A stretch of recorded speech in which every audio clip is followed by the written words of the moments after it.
여러분 안녕하세요. 무역타짜 채널의 백상현입니다. 네, 자 이번 시간에도 계속해서 잉크텀즈 요약표에 대한 설명을 해드리도록 하겠습니다. 네, 자 오늘은 시조건이요. 시조건. 그래서 시조건 그러면 CFR, CIF, CPT, CIP 해서 요 네 가지 조건이 있죠. 이 시조건의 특징이라는 거는 뭐예요? 시조건의 특징이라는 거는 셀러가 운송인한테 지불해야 되는 비용의 범위와 셀러가 책임지는 운송 구간이 이게 차이가 있다는 거죠. 그쵸? 그쵸?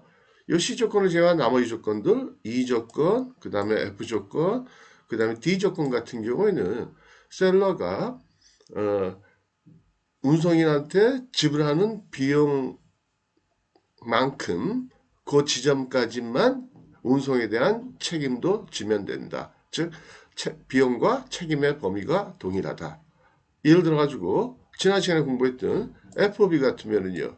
셀러가 부담하는 비용은 선적할 때까지죠.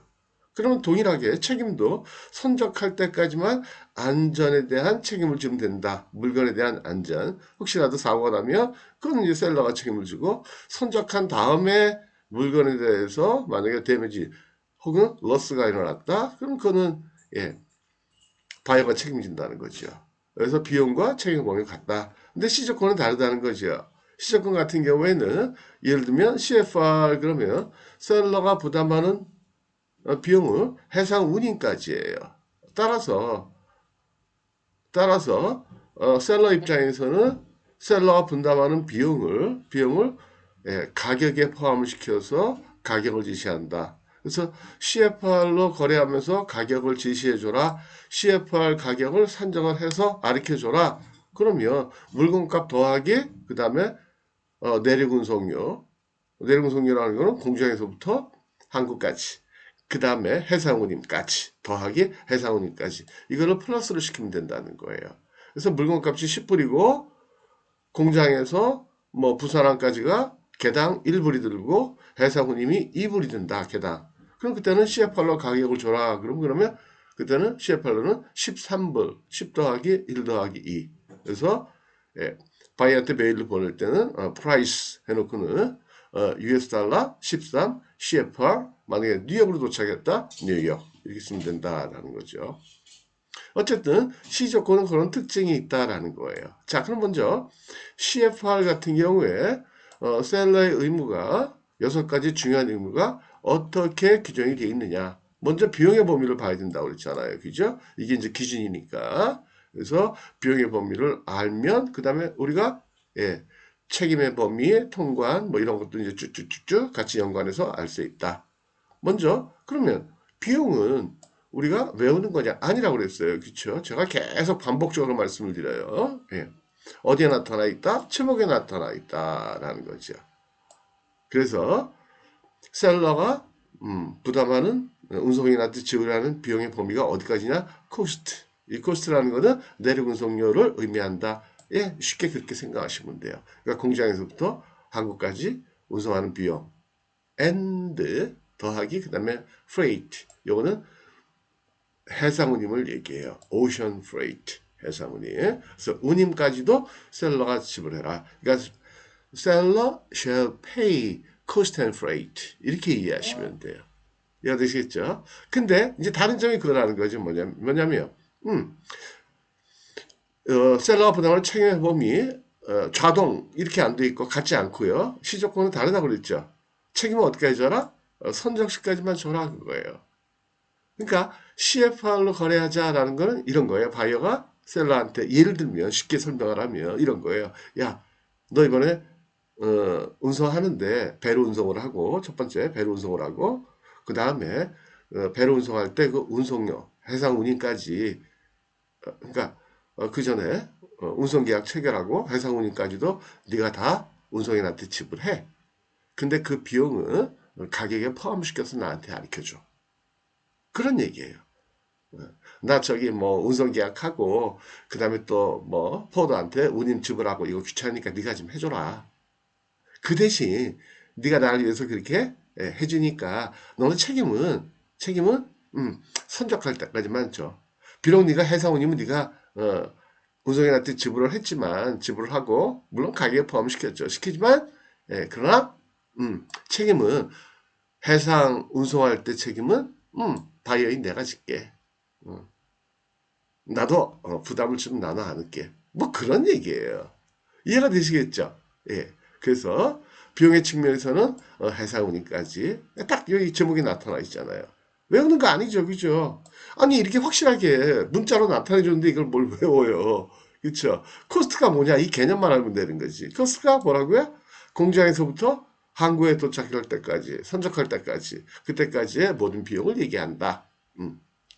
그 다음에 위험은 이제 좀 전에 말씀드린 대로 선적시까지만 줄여들었다라는 거죠. 그래서 예를 들어서 여기가 공장이고 여기가 부산항이고 여기가 만약에 뉴욕항이다.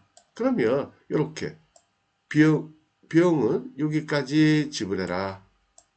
셀러가 내 책임은 여기까지만 져라. 혹시라도 여기서 사고 나는 거는 이거는 바이어인 내가 책임지겠다. 그런 얘기를 하는 거죠. 그래서 여러분들이 CFR로 거래하면서 가격을 제시를 요구받았다. 바이어가 제시하라고 그런다. 그러면 10불 더하기 셀러가 지불하는 비용 어디까지예요? 요 비용, 요 비용이죠. 이걸 더하면 된다고. 그래서 이게 1불이고 이게 2불이면 CFR로는 13불. 아, 이렇게 쉬운 산수를 초등학교 1학년도 이건 해요. 개념만 가르쳐주면. 근데 이걸 못하는 사람들이 있더라고. CFR 가격이 뭐야? CFR 가격이 뭐야? 가격이면 가격이지? A씨, 무역은 안 그렇다고 그랬잖아요. 그쵸? 그 다음에, 통과는, 이건 이제 기본 원칙이 지켜지는 거예요. 기본 원칙. 뭐예요? 수출 통과는 수출상이 하고, 수입 통과는 수입상이 한다. 그 다음에 계약 체결. 계약은 뭐 운송이하고 보험계약 체결. 운송계약은 누가 체결하느냐? 어떻게 규정이 되어 있느냐? 이것도 외우는 게 아니고 원칙을 알면 된다고 그랬죠. 뭐예요? 요 비용. 여기 부산에서부터 뉴욕까지. 요 해사운임을 지불하는 사람이 운송계약도 체결하고 비용도 지불한다고 그랬어요. 그게 원칙이에요. 그래서 바이어가 체결한다. 바이어가. 셀러가 체결한다는 거죠. 요 비용. 에이, 저도 정신이 없네요. 아침이라. 요 비용 누가 내요? 셀러가 내잖아요. 그쵸? 그러니까 셀러가 체결하고. 근데 보험 계약은요. CFR 같은 경우에는 CIF나 CIP 요거 두 개 빼놓고는 보험 계약은 체결 안 해준 양쪽 당사자 다 체결할 의미가 없다고 그랬죠? 근데 만약에 체결하면 누가 체결해요? 보험은 왜 체결하는 거예요? 목적이 뭐죠? 체결할 목적은 요 구간에서 사고 났을 때 보험으로 처리하려고 보험금 받으려고. 그러니까 요 구간에 대해서 책임을 지는 사람이 누구예요? 우리 책임의 보험 배웠잖아요. 요 구간. 이건 바이오가 그랬잖아요. 해상 운송 도중의 책임은 바이오 내가 줄게. 그러니까 들면은 바이오가 든다. 안 들어도 되지만 제품의 인도 시점은 뭐라고 그랬죠? 기본 원칙이 외우는 게 아니고 책임이 넘어갈 때, 그러니까 분기점, 거기서 책임이 넘어갈 때, 위험의 분기점, 같은 말이죠. 위험의 분기점에서 책임이 넘어갈 때, 그때, 이거가 동일하다고 그래서 책임을 보면, 그러니까 어디예요? 이게 선적시죠. 그죠? 이해가 되시죠? 자, 그 다음에 CIF 조건은요, CFR 조건하고 이건 다 똑같아요. 다 똑같은데 뭐가 차이가 나냐면 이거예요. 비용의 측면에서 보면 여기 코스트, CFR은 프레이트죠. 얘는 코스트 인슈런스 프레이트죠. 이 보험료 하나만 더 들어간 거예요. 그러니까 바이어가 셀러한테 그러는 거예요. 야, 이번에 좀 걱정되니까 보험도 네가 좀 들어줘. 셀러한테 그렇게 얘기하는 거예요. 보험도 네가 보험 계약 체결하고 보험료도 네가 좀 직접 내. 직접 내. 근데 그 비용도 보험료도 가격에 포함시켜. 그런 얘기예요. 그러니까 예약을 비교해보면 보험료 요것만 딱 차이 나는 거예요. 요것만. 그래서 수출 가격을 산정하실 때 CFR로 가격을 줬는데 야 CIF로 가격을 바꿔줘라 그러면 보험료만 계산해서 넣으면 돼요.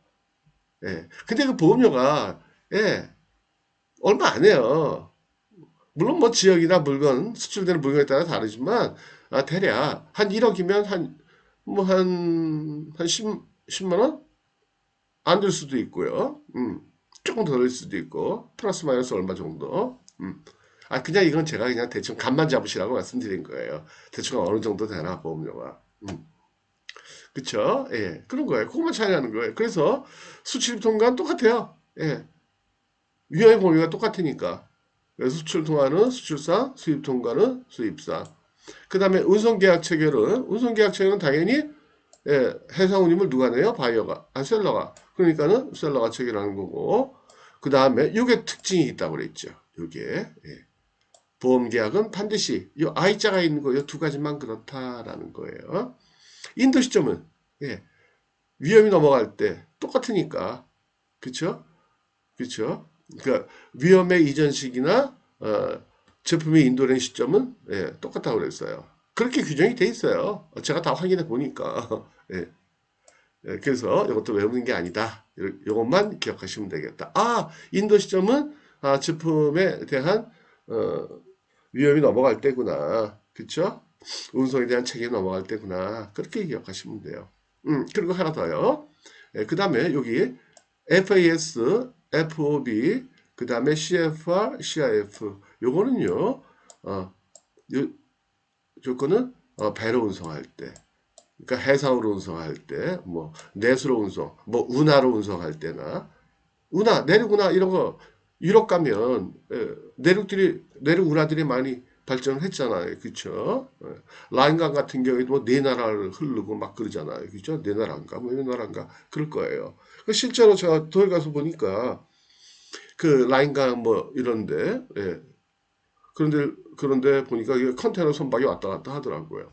근데 물론 강폭이 그렇게 넓지는 않으니까 거기 신호등이 있어요. 신호등이 있더라고. 그래서 지금 만약에 저쪽에서 오는 배가 빠르다, 먼저 진입한다 그러면 이쪽 배한테 빨간불을 켜줘요. 서 있으라고. 그럼 얘가 지나가고 나면 파란불 켜, 초록색 불 켜주면 또 지나가고. 그럴 때 어쨌든 이 네 가지는 배를 운송할 때만 쓰십시오. 그러니까 비행기를 운송할 때 이렇게 쓰지 말라는 거예요. 그래서 예를 들어가지고 FOB 인천 에어포트. 그게 이상하다는 거예요. 이상하다는 거예요. 근데 물론 바이어가 하고 계속 FOB 인천 포트 에어포트. 그러니까 그 한국으로 운송하면서도 FOB를 썼다. 그건 그대로 쓰세요. 실무적으로는. 근데 한번 얘기해 보세요. 야, 바꾸자. 남들 다 그 FCA를 쓰는데 우리만 FOB를 쓰냐. 바꾸자. 얘기해 보실 필요는 있죠. 근데 굳이 그걸로 싸울 일은 없다는 거예요. 뭔 소리 하는 거야, 멍청아.